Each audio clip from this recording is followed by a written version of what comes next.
መሸለም ካስፈለገ ግድቡ የኖቤል ተሸላሚ መሆን አለበት የሚል አቋም ነው ያለኝ።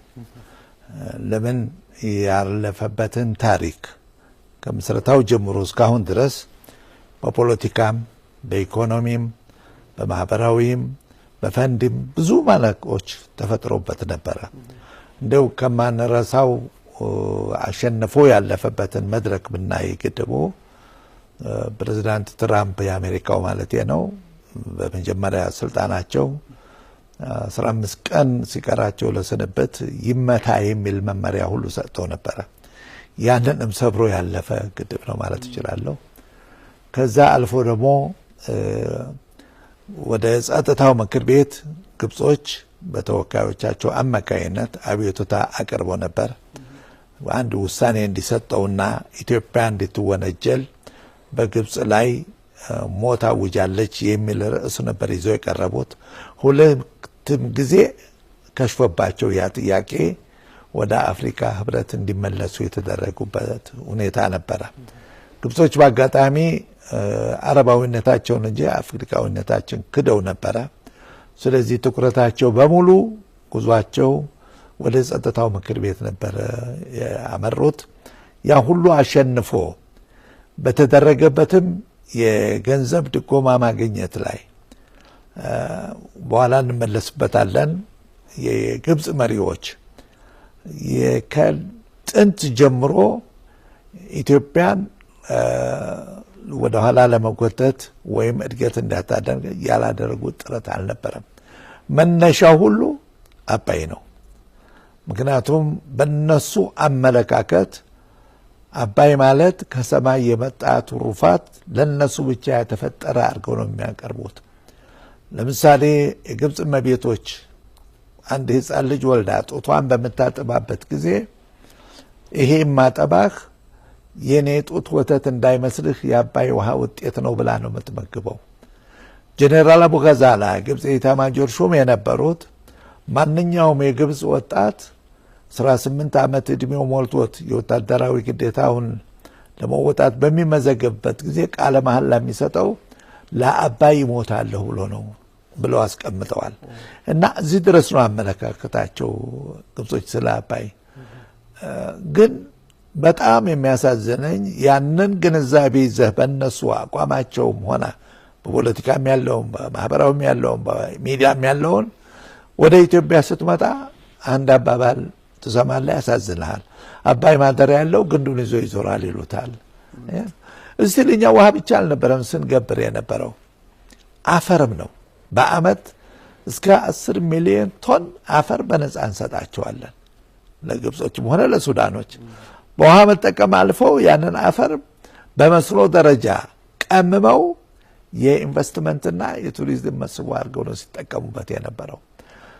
ስለዚህ እኛ ከሞላ ጎደል በ74 ሆነ በ72 ሆነ በ84 እንደ አውሮፓ አቆጣጠር ወይም በእኛ 65 እና 77 እንለዋለን የረሃቡ ዘመን በዛ ስንቀጣ ስንገረፍ በሚሊዮን የሚቆጠር ህዝብ ሲያልፍ ሲሞትብኝ ሲሰደድብኝ ግብጽና ሱዳኖች ለኛ $1 ብቻ እርዳታ አልሰጡንም።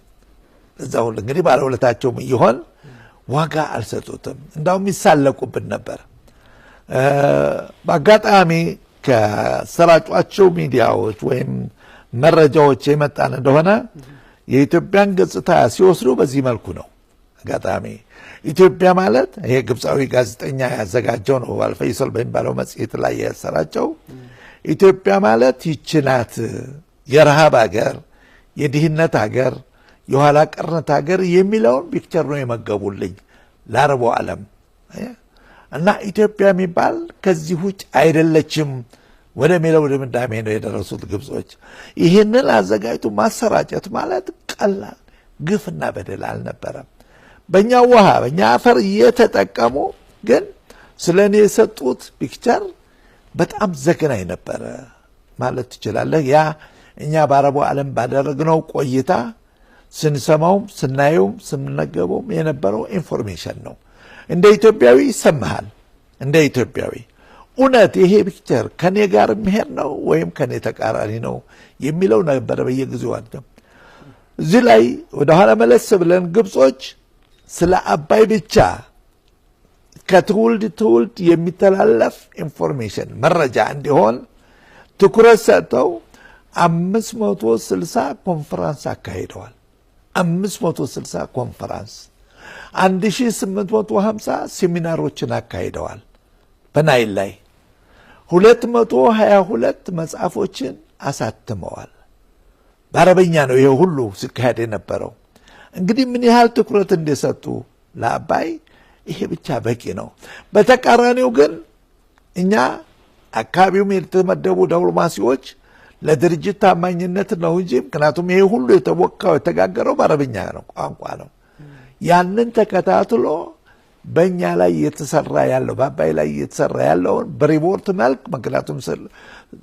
ዲፕሎማሲ ማለት ሰርቲፊኬት ያለው ሰላይ ነው ማንበብ ካልቻለ መጽሐፍ ካልቻለ እንዴት ብሎ ነው ሪፖርት ይደረገው እኛ እዛ በቆየንበት ጊዜ ወይ በነበርኩበት ጊዜ ይሄ ነበር ኢንፎርሜሽን የሚሰጠው ብዙ ጊዜ ጥያቄ ያቀርባል አረባካችሁ ይሄን ያህል እየተጻፈ ነው በእኛ ላይ እየተዘጋጀ ነው በእኛ ላይ ተከታትላችሁ አላውቃችኋል ሲሉ አረበኛ የማያነቡ ስለሆነ አይ አልሰማንም አላየንም ነበር የሚሰጡ ይመልስ እንግዲህ አገርና ህዝብን ወክሎ የነበረ ዲፕሎማሲ አሁን ነው ትንሽ አረበኛ የሚችሉና ያካባቢው ይበቃሉ ተብለው እየተመደቡ ያለው አሁን ጭላንጭል በአሁኑ ጊዜ ነው ባለፈው ታሪክ ግን በምንም አይነት ይሄን ትኩረት የሰጠ የለም የዛ ሁሉ ውጤት ነው አሁን ወደ ገደቡ ታሪክ ስንመጣ እንዴት ተመሰረተ ምን አይነት ችግር ነበር በግብጾች በኩል የሥራ ክፍፍል ተደርጎ ነበረ ግድቡ ወደ ኦን እንዳይደርስ ዛሬ ለደረሰበት ደረጃ እንዳይደርስ ስንት ደባ ብዙ ደባ ዘአረብ ዊክሊ እጅግ ልብን የሚያሞቅ አንድ ዘገባን ይዞ ወጥቷል እንደምትመለከቱት ዘናይል ዋተር ዋር ኢዝ ኦቨር